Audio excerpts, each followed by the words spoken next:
उस रात हमें लगा था कि हम बस अपने कजन को लेने जा रहे हैं, लेकिन वेनाड की उस सड़क पर कोई और हमारा इंतजार कर रहा था। और अगर कभी कोई अजनबी अंधेरी सड़क पर तुम्हारा नाम लेकर बुलाए तो उसकी तरफ पलटकर मत देखना, क्योंकि उस रात हमने यही गलती की थी। वेनाड, केरल। बारिश का मौसम कुछ दिन पहले ही खत्म हुआ था, लेकिन हवा में अभी भी नमी थी। जंगल गीले थे और रात होते ही वहां की सड़कें ऐसी लगती थी जैसे अंधेरा खुद जिंदा हो। मैं, रोहित और मेरा कजन अमन पूरी फैमिली के साथ वेनाड ट्रिप पर गए थे। हम लोग एक हाईलैंड होमस्टे में रुके हुए थे। चारों तरफ जंगल, ऊंचे पेड़ और नीचे घाटियों में फैला धुंध। हमारी फैमिली में एक पुरानी ट्रेडिशन थी। जो लोग सबसे आखिर में पहुंचते थे उन्हें रात में नीचे रोड तक जाकर आखिरी आने वाले मेंबर को लेकर आना पड़ता था। उस दिन मैं और अमन सेकंड लास्ट पहुंचे थे और रात करीब 12 बजे फैमिली ने हंसते हुए हमें नीचे रोड तक भेज दिया। जा भाई, अब तेरी ड्यूटी है। सब हंस रहे थे, लेकिन आज सोचता हूं काश उस रात कोई हमें रोक लेता। हम दोनों धीरे धीरे डाउनहिल रोड पर चल रहे थे। ठंडी हवा चल रही थी, जंगल में इंसेक्ट्स की आवाजें आ रही थी। और फिर कुछ अजीब हुआ। सड़क के किनारे एक पत्थर पर कोई बैठा हुआ था। वो आदमी बिल्कुल हिल नहीं रहा था। सीधी कमर, दोनों हाथ घुटनों पर, पैर जमीन पर टिके हुए। उसने एक पुरानी सी काली शॉल ओढ़ रखी थी। चेहरा साफ नहीं दिख रहा था। अमन धीरे से बोला, भाई, ये यहां क्या कर रहा है? मैंने कहा, शायद किसी को हेल्प चाहिए। सच कहूं, पहले मुझे डर नहीं लगा था। मुझे लगा शायद कोई लोकल आदमी होगा या रास्ता भटक गया होगा। हम उसकी तरफ बढ़ने लगे, लेकिन जैसे ही कुछ सेकंड के लिए हमारी बातों में ध्यान गया, वो आदमी गायब हो चुका था। बिल्कुल गायब। न फुटस्टेप्स, न पत्तों की आवाज, कुछ भी नहीं। हम दोनों वहीं रुक गए। अमन ने धीरे से पूछा, भाई, तूने भी देखा था ना? मैं जवाब देने ही वाला था कि हमारे पीछे पत्थर घिसटने जैसी आवाज आई। हमने पलटकर देखा और मेरी रीढ़ में बर्फ उतर गई। वो आदमी फिर वहीं बैठा था, लेकिन इस बार वो हमारी तरफ देख रहा था। रोहित! मेरा दिल वहीं रुक गया। मैंने कभी उसे अपना नाम नहीं बताया था। वो फिर बोला, तेरी जिंदगी अभी अच्छी चल रही है ना?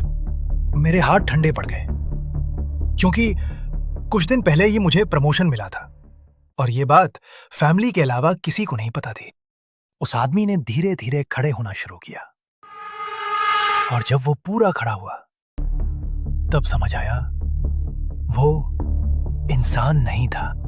वो बहुत लंबा था, इतना लंबा कि उसका सिर सड़क के किनारे पेड़ों की शाखाओं के पास पहुंच रहा था। फिर वो मुस्कुराया, लेकिन उसकी स्माइल नॉर्मल नहीं थी। ऐसा लग रहा था जैसे उसका चेहरा खिंच रहा हो। रोहित! जो चाहिए मांग ले, मैं सब दे सकता हूं। अमन ने मेरा हाथ पकड़कर पीछे खींचा, लेकिन पता नहीं क्यों मैं उसकी आवाज सुनता जा रहा था। ऐसा लग रहा था जैसे दिमाग सुन्न हो रहा हो। वो फिर बोला, रोहित, बस एक बार मांग। मैंने हिम्मत करके पूछा, तुम हो कौन? वो कुछ सेकंड चुप रहा, फिर उसने आसमान की तरफ देखा और जोर से हंसने लगा। वो हंसी इंसानों जैसी नहीं थी। ऐसा लग रहा था जैसे कई लोग एक साथ हंस रहे हों। फिर उसने कहा, रोहित, लोग मुझे बहुत नामों से बुलाते हैं, तुम मुझे मेहर बुला सकते हो। और फिर उसकी हंसी अचानक और तेज हो गई। मेरे पूरे शरीर में झटके जैसे लग रहे थे। हम दोनों धीरे धीरे पीछे हटने लगे, लेकिन वो हमें देखता रहा। रोहित, एक चीज मांग ले, तेरी जिंदगी बदल जाएगी। तभी अमन ने कांपती आवाज में कहा, भाई, उसके पैर। मैंने नीचे देखा और उस पल मेरी सांस रुक गई। उसके पैर इंसानों जैसे नहीं थे, बहुत लंबे, बहुत पतले और उल्टे मुड़े हुए। उनके आखिर में पंजों जैसी काली उंगलियां थीं जो सड़क को पकड़ रही थीं।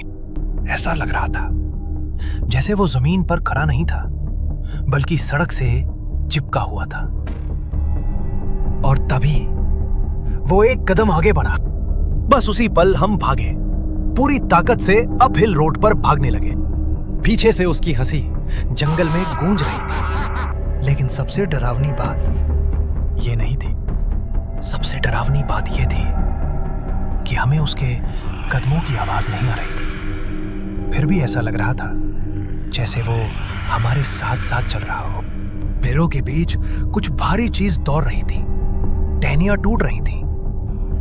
और अचानक मेरे कान के बिल्कुल पास किसी ने फुसफुसाया, मैं तेरा दोस्त हूं। मैं चीख पड़ा। अमन चिल्लाया, उसकी बात मत सुन। हम बिना पीछे देखे भागते रहे। आखिरकार होम स्टे की लाइट्स दिखाई दी। हम दोनों सीधे अंदर घुस गए। फैमिली हमें देखकर डर गई। हम दोनों की हालत खराब थी, सांस टूट रही थी, हाथ कांप रहे थे।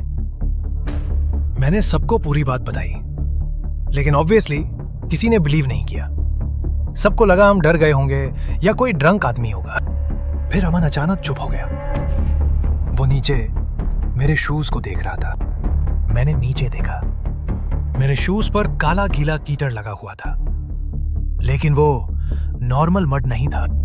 उस पर लंबे पंजों जैसे निशान बने हुए थे, ऐसे जैसे कोई चीज पूरे रास्ते मेरे साथ चलती हुई ऊपर आई हो।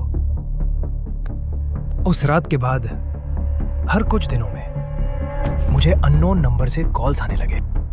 जब भी मैं रिसीव करता हूं, कुछ सेकंड साइलेंस रहता है।